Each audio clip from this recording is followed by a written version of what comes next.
அதே நிலைப்பாடுதான் இன்றும் தொடர்கிறது, நாளையும் தொடரும்.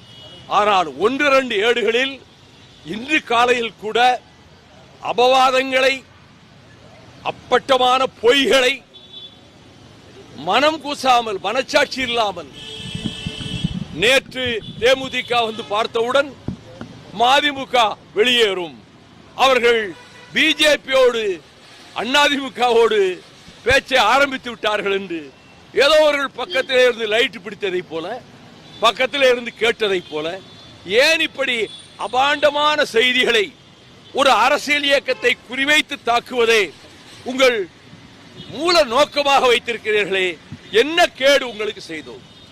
நான் தொடர்ந்து எல்லா கூட்டங்களிலும் பாரதிய ஜனதா கட்சியையும் இந்துத்துவ சக்திகளையும் மிக கடுமையாக தமிழ்நாட்டில் எவரும் விமர்சிக்காத அளவுக்கு நான் விமர்சித்து வருகிறேன். அதற்கான காரணங்களை சொல்லி வருகிறேன். ஆகவே அந்த நிலைப்பாட்டில் என்றைக்கும் மாறுதல் வராது. எந்த